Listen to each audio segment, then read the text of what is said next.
Hi Cherubs, it's Lily here, jumping in to do a collective reading. I haven't been on to do readings for a while. I'm actually in Canberra at the moment, so I haven't been at home for a while and just sort of taking a break from readings. And yeah, just allowing integration time and things like that. We've all got so much going on. So anyway, I hope you've been really good and taking time out for going within and yeah, feeling into what changes are coming through in your life. So I've only got 5 decks with me, so this is what I'm working with, but that's plenty. So let's just see. Just going to ask that the guidance from the highest light come through for the collective today and just bring through a message that's yeah, from the highest light for our highest good for today and moving forward. So we've started off with this one. So see light, hear light, and speak light. So this one really feels like just attunement, actually. Attunement with the heart, which makes sense. You know, we've just gone through with the new moon in Leo. So, you know, that is working from that heart space. And when we do work from the heart space, we do hear things, we do see things differently, and we do speak light. So light, you know, speaking, you know, truth, basically. Staying in tune with the heartbeat of the earth as well. And in tune with your own path. So not, you know, we're all different. We've all got a different blueprint for our life here on earth, and we each hold a part of the thread for the tapestry of life. So what's yours? Make sure you stay unique to who you are and what you're you know, what you're here to bring to the table and to share with the world. And yeah, don't lose sight of that, you know, by trying to be like someone else or thinking you have to be a certain way. Just stay true to yourself. So here, and that ties in with your unique message. Here underneath we had freedom is ours. So as far as the new moon goes and setting intentions, like what is the messages that you're receiving, the light codes, the incoming guidance that you're receiving that you can broadcast out. So thinking about what you speak, what you say, our words have power. So if we keep affirming that we're not free, guess what? We're helping create that world where we're not free. I know, you know, there is the reality aspect of this as well, but we've got to remember that our own manifesting powers, our own co-creating powers, and you can be sure that the dark here are using those manifesting powers, and also they try to get us to manifest what they want as well via fear. So when we can stay in, you know, connected to that light and standing in our sovereignty, you know, we talk about this a lot, but we have to keep reminding ourselves because of, you know, what we are, you know, dealing with here on earth. So there's those two. That's a good sort of basis to start off. So let's just see what tarot we're going to get, what messages are going to come through. If you are in Canberra, I do have 3 of these Sovereign Souls decks with me. So if you want one, just let me know while I'm here. Okay, this one fell out. So we've got the 9 of Cups. You know, we've got to keep creating that beautiful world that we want. Much about co-creation at this time. Okay, another one flipped out here.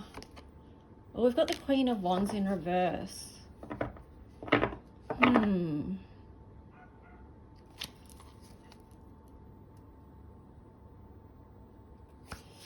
On the bottom of that, we have the Queen of Cups in reverse. So, you know, that feels like something to do with the feminine and disempowerment. I'm not exactly sure what that's about. Let me pull some more cards and see. We do have a 9 there, so that feels like we need to come to, my intuitive read on that is we need to come to an end of feeling like, okay, I'm speaking about the divine feminine here. You know, come to an end of feeling disempowered. Like you have to claim the truth of who you are, which is an empowered self, which is a strong self. If you're not feeling that, well, how do you get back to it? You've got to re-empower. because we do go through experiences. Some people go through many experiences where they are disempowered in life. So the way to, you know, move through that is to process it and then re-empower, claim who you are back. We've got the star there as well. So let's see, we've got the star, the moon, Queen of Swords, and the Nine of Pentacles. So we can move on from that. We can move on from any sort of thoughts that keep us feeling bound in any way, that we can't move forward. We've got the Nine of Pentacles here. We can move on from our earthly experiences here, and we can return to a softness. Okay, so that's very interesting about the Divine Feminine. You could go into a lot about that, but you know, it's been said a lot that sometimes the females lose this, or they don't lose it, but they sort of hide it away, their soft aspect, because they have to be fierce warriors. Okay, so they have to step into other roles for whatever reason, and there can be multiple reasons for that. But yeah, I guess too, it's like keeping that. It's funny because we went to see, me and another girlfriend went to see Feared and Revered at the museum in Canberra, which was about the feminine over history and time and mythology and all that sort of stuff. And you know, there's so many aspects to the feminine, and how can we bring those aspects forward at which time they're necessary. So there is that soft, loving energy that is a part of that. You know, we don't always have to be in that warrior, fierce stage. But the moon and the stars, so these two to me feel like dreaming big. Like we have to allow ourselves to dream, to go within, to go deep, to see what's actually there. This is a bit of the shadow hunting stuff, and because we've got the star there, which is Aquarius, it feels like, and you know, this is the core message of basically my work. We have to go to the deep places within. The best way we can help this earth is if we heal our own stuff. We work with our own shadows. We integrate whatever we need to integrate and heal, but we still dream big, and we understand that we hold the light and that we can ripple that out as well. And you know, we have to face what's there, but we can do it with a sense of sensitivity as well. We don't have to make it so harsh. So let's just see what Astro cards. You could go really deep with this reading, but this is just a you know, a mini collective. So let's see what Astro cards we get to go with this message. It really is a lot about balance within this as well. And then you've got Gemini as well. So, you know, Gemini is, you know, the two sides, curiosity, intellect, and networking. So that ties in with this as well, like with the Queen of Swords.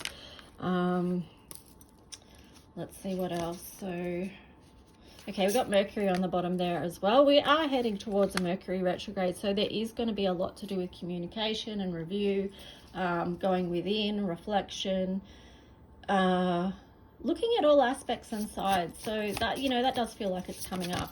Okay, we've got two more Astro cards. We've got House 2 and Libra. So bringing into balance what it is that you value. Check, you know, when we go into that time of reflection, it is an opportunity to see, well, what is out of balance? You know, what can I do to shift things in my life to bring it back into a more harmonious place where you are valuing yourself, you know. And then we've got Trine. So that is really about making your life as beautiful as you want it to be, and that's okay. Everyone's different. So what's excuse me, what's beautiful for you isn't necessarily going to be right for someone else, but if it's right for you, then it's right for you, and that's your path. So I'm going to wrap this reading up with a color code for Ascension. The key came through. So, you know, that ties in basically with what I said about healing the aspects of ourselves, shadow hunting, integration, seeing what's there, and it's basically turning darkness to light. So 21 is the key. It's how we move forward. We move through challenges in our life. And 3 is, it's ultimately growth. So when we do look at what's there, and do the healing, then, you know, it opens up our world a little bit, and it expands, and we grow, because we don't want to stay stuck in one place. Let me just see what so the words for, oh sorry, hang on. So these are the colors. The key is gold and yellow. Successful end of a cycle, initiation, the world is your oyster. So, you know, we are going through those big changes, and there is a lot opening up for us. I'm just going to see, I might read you the message for that one.